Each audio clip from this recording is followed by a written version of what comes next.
HOA ordered me to move my car. I didn't know I legally owned the street and their easement. The screech of Karen Hoe's voice sliced through the quiet of Maple Grove Lane like a knife. "Move that rust bucket now," she barked, her manicured finger jabbing at my old pickup truck parked neatly on the curb. I stood on my porch, coffee mug in hand, watching her storm across the street in her pristine white heels, her fur-trimmed coat swaying like she owned the world. The neighborhood's self-appointed HOA queen had been hounding me for weeks, claiming my truck lowered property values. Today, she'd escalated, clutching a clipboard with a petition she'd bullied half the block into signing. "This is a respectable community," she sneered, "and your junk doesn't belong here." I sipped my coffee, letting her words hang. She didn't know. None of them did. The street she was so proud of, I owned it. Not just my house, but the actual road deeded to my family decades ago when my grandfather built this neighborhood.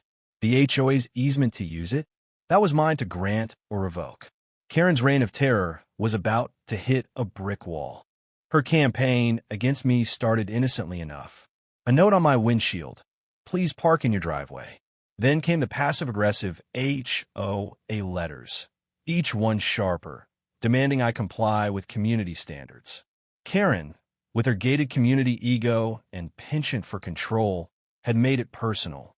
She'd rallied neighbors, spun tales about my truck being an eyesore, and even called a tow company once, though they left when I showed them my registration. Her latest stunt was this petition, waved like a royal decree. "You have until tomorrow," she said, eyes gleaming with triumph, "or we'll make you move it." I could have told her then, could have pulled out the deed and watched her face crumple. But I didn't.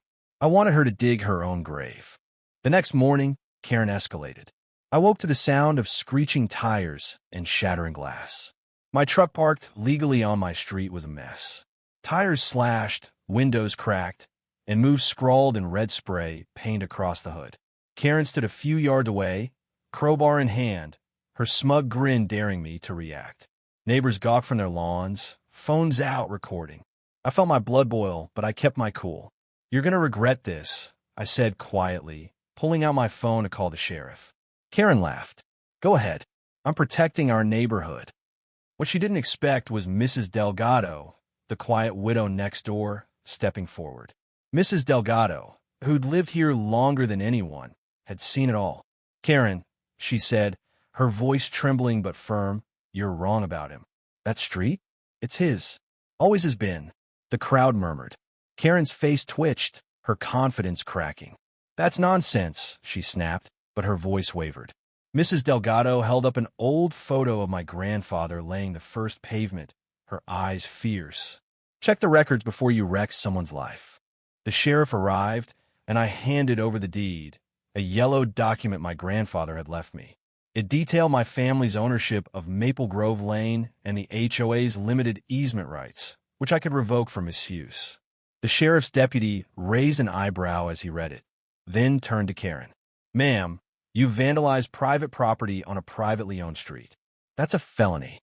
Karen's jaw dropped, her clipboard clattering to the ground. "This is outrageous," she sputtered. "I'm the HOA president." The crowd grew restless. Neighbors who'd signed her petition now whispered, their loyalty shifting. One, a young dad named Tom, spoke up.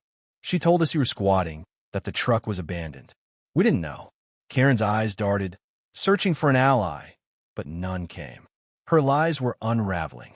Then came the twist. Tom revealed he'd been recording Karen's rants for weeks. He played a clip on his phone, Karen's voice, venomous, bragging about teaching that lowlife a lesson and running him out of town. The crowd gasped. Mrs. Delgado shook her head, her earlier revelation now cemented by Karen's own words. The sheriff cuffed Karen as she screamed about lawsuits and her rights. Her designer coat snagged on the cruiser's door as she was led away, a fitting metaphor for her fall. Karen's reckoning didn't end there. At the HOA meeting that night, I presented the deed to the board. Gasps filled the room as I explained my family's ownership and the easement's conditions. "You've abused your access," I said, pointing to the clause allowing revocation for malicious conduct. Karen, out on bail, sat in the back, her face pale. The board, desperate to avoid losing street access, voted to remove her as president. Neighbors who'd followed her blindly now apologized, some tearfully. Mrs. Delgado squeezed my hand, whispering, "Your grandpa would be proud." I could have revoked the easement entirely, left the HOA scrambling, but I didn't. Instead, I proposed new terms: fair use, no harassment, and respect for everyone's rights. The board agreed, and the neighborhood exhaled. Karen, stripped of power, sold her house a month later, unable to face the community she tried to rule. Her move, graffiti, was scrubbed from my truck, but the story lingered, a cautionary tale. In the end, Maple Grove Lane felt lighter. Neighbors started talking again, sharing beers on porches instead of signing petitions. I fixed my truck, parked it right back on my street, and smiled every time I saw it. Karen's downfall wasn't just about a car or a deed, it was about accountability, about standing up to those who think they're above everyone else. It was a reminder that truth, however buried, always finds its way out. What do you think? Who was right? Who was wrong? Should I have revoked the easement entirely, or was sparing the HOA the better call? Share your thoughts. Let's talk about what justice really looks like.